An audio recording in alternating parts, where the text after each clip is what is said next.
Pour mieux s'immerger dans la réalité politique, sécuritaire, économique et sociale d'Israël, connectez-vous chaque matin sur Studio Kalita. Daniel Haïk vous y attend pour sa revue de la presse. Voilà, il est 8h31 sur Studio Kalita lors de la revue de la presse et des médias. Et je vous rappelle notre rendez-vous dans quelques minutes, vers 8h40, 8h45, avec le grand rabbin de France, Chaim Corsia, pour dresser un bilan de la communauté juive de l'année communautaire en France et essayer de parler aussi des perspectives et même des relations entre la communauté juive de France et l'État d'Israël et ces Olim de France qui ont fait leur aliyah cette année ou au cours des dernières années. Nous en parlerons donc avec le grand rabbin Chaim Corsia dans une dizaine de minutes. Mais avant cela, la revue de la presse et des médias. Une revue de la presse que nous allons débuter par ce qui se passe dans la bande de Gaza. En effet, même si un calme précaire est revenu, vous le savez, dans le pourtour de la bande de Gaza au cours des dernières semaines, bien côté israélien, on se montre ce matin très prudent concernant la sécurité. Après l'appel lancé hier par le Hamas à manifester le long de la barrière de sécurité qui sépare Israël du territoire palestinien, on retrouve ce titre dans plusieurs quotidiens israéliens et dans les sites d'information. Le Hamas a en effet appelé ses sympathisants à venir manifester aujourd'hui et à protester contre ce qu'ils ont appelé la poursuite du bouclage.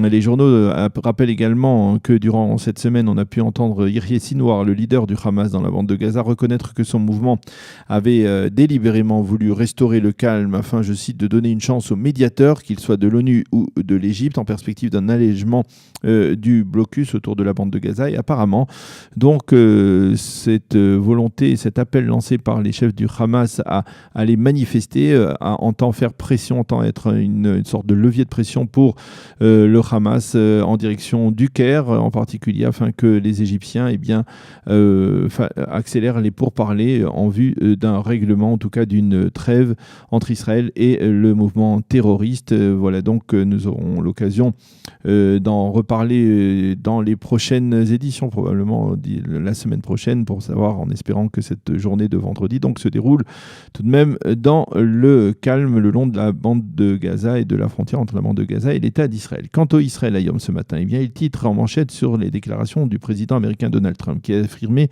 que si les Palestiniens ne devaient pas revenir à la table des négociations, alors, a-t-il dit, nous cesserons nos subventions à l'autorité palestinienne. Le président Trump a fait cette déclaration dans le cadre d'une vidéoconférence avec près de 200 leaders de la communauté juive américaine à l'occasion de la fête de Rosh Hashanah. Ceci étant, en dépit des difficultés, le président américain a affirmé qu'il avait l'intention de promouvoir son initiative de règlement du conflit israélo-palestinien. On ne sait tout de même pas quand le président Trump présentera son fameux plan de paix. Alors que la crise diplomatique entre Israël et le Paraguay se poursuit, la Turquie a décidé de suivre l'exemple des Palestiniens et elle a annoncé l'ouverture prochaine d'une ambassade turque à Asunción, la capitale du Paraguay. Quant à l'ex-président Horacio Cartes, il a réagi à la décision de son remplaçant, Mario Benitez, de redéplacer l'ambassade de son pays, cette fois de Jérusalem, vers Tel Aviv. Tout peuple qui a tourné le dos à Israël l'a payé très cher, a affirmé Horacio Cartes. Cette décision est une trahison envers l'État hébreu. Les médias soulignent que dès hier, le drapeau du Paraguay, qui avait été hissé sur le jardin technologique de Malcha, Jérusalem, en mai dernier, eh bien, ce drapeau a été abaissé et retiré, donc signe que l'ambassade du Paraguay à Jérusalem a fermé ses portes et donc l'ambassade devrait être à nouveau installée dans les prochains jours à Tel Aviv. Je vous rappelle que la réaction israélienne à cette décision annoncée il y a 36 heures n'a pas tardé. Benjamin Netanyahou a décidé de fermer l'ambassade d'Israël au Paraguay, de rappeler à Jérusalem l'ambassadeur. Et ce matin, le site Ynet, à l'heure où je vous parle, mentionne la réaction du président paraguayen Mario Benitez, qui a demandé à Benjamin Netanyahou de reconsidérer sa décision et qui a affirmé que celle-ci était disproportionnée par rapport à les décisions du Paraguay, qui affirme vouloir tout simplement respecter le droit international et ne pas donc violer ce droit qui ne reconnaît pas pour l'instant Jérusalem comme capitale de l'État d'Israël.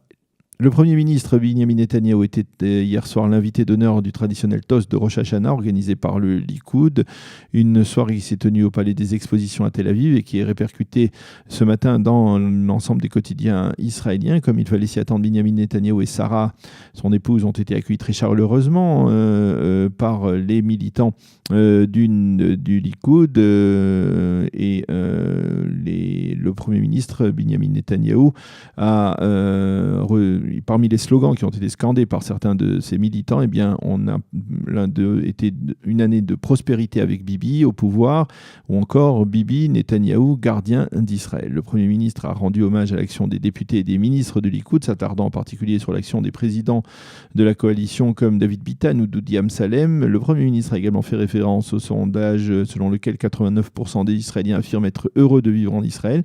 Et il a regretté que les médias israéliens n'aient pas suffisamment mis en évidence les résultats extrêmement favorables d'un tel sondage. Il a également rappelé son récent voyage en Lituanie en soulignant que son arrière-grand-père était originaire de ce pays.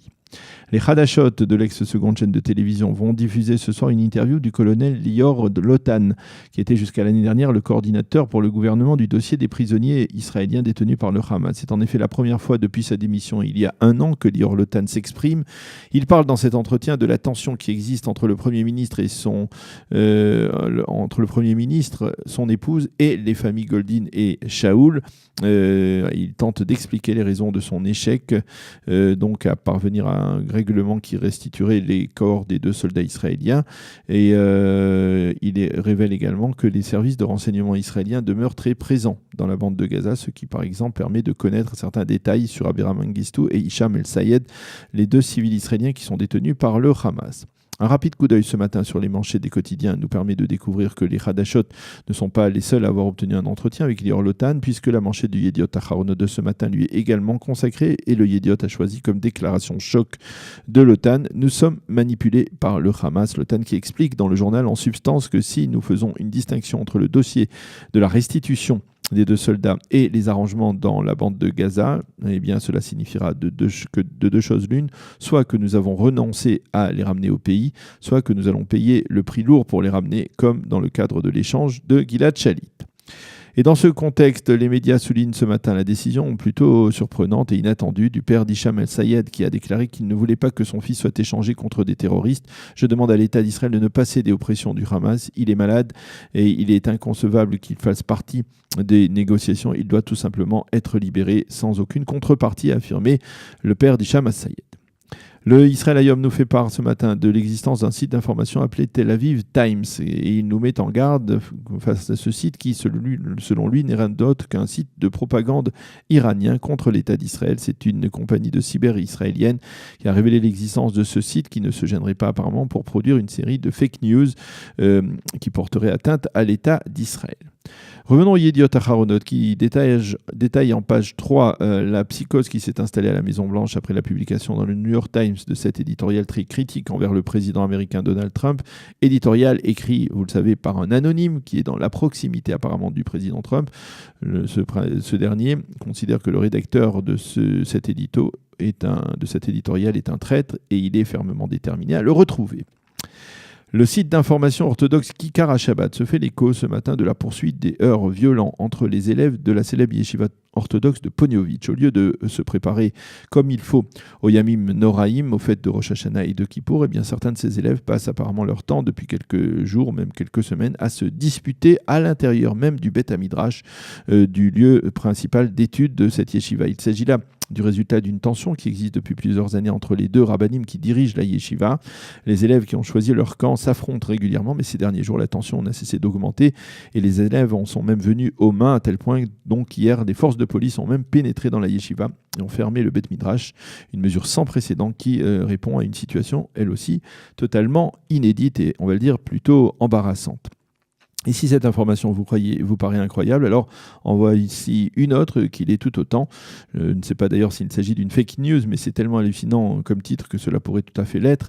À l'approche de Rosh Hashanah, des militants écologiques israéliens pour la protection des animaux appellent à cesser ou à boycotter la célèbre tradition de tremper une pomme dans le miel. Pourquoi ? Eh bien, tout simplement parce que selon eux, cette tradition passe par un processus particulièrement douloureux pour les abeilles qui doivent produire ce miel que nous consommons lors de Rosh Hashanah. Eti Altman, qui est l'une des fondatrices de l'association Tnu Lachayot Lichiot, c'est-à-dire, en français, laisser les bêtes vivre, appelle le public religieux et traditionnaliste à ne plus utiliser de miel, mais à se contenter par exemple de silane ou d'eau sucrée pour donc tremper les pommes dans quelque chose de doux en ce début d'année de 5779. Nous sommes en 2018, a-t-elle affirmé, et il est temps de devenir un pays éclairé. De même que nous avons cessé la tradition des caparottes avec les poules, on en parlait il y a quelques instants avec Eliana Gurfinkel, eh bien nous devons remplacer, dit-elle, la traditionnelle pomme dans le miel par quelque chose de nouveau qui n'affecte pas les abeilles. Fin de citation.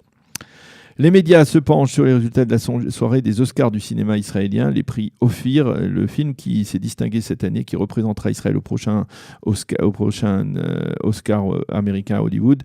C'est le Panetier de Berlin qui a raflé 7 prix, un film qui a été mis en scène par Ophir Raoul Greitzler. Il faut souligner que pour un coup d'essai, c'est un coup de maître puisque c'est le premier long métrage réalisé par ce jeune metteur en scène. Voilà donc pour cette revue de la presse et des médias israéliens. Il est déjà 8h42. Nous allons, comme chaque vendredi, entendre Matanot Ktanot de Matanot Ktanot et de Rami Kleinstein, pardon, le nom m'échappait quelques instants. Et tout de suite après, je l'espère, nous serons en ligne avec le Grand Rabbin de France, Chaim Corsia, pour faire un bilan de l'année communautaire en France en particulier. Pour mieux s'immerger dans la réalité politique, sécuritaire, économique et sociale d'Israël, connectez-vous chaque matin sur Studio Kalita. Daniel Haïk vous y attend pour sa revue de la presse.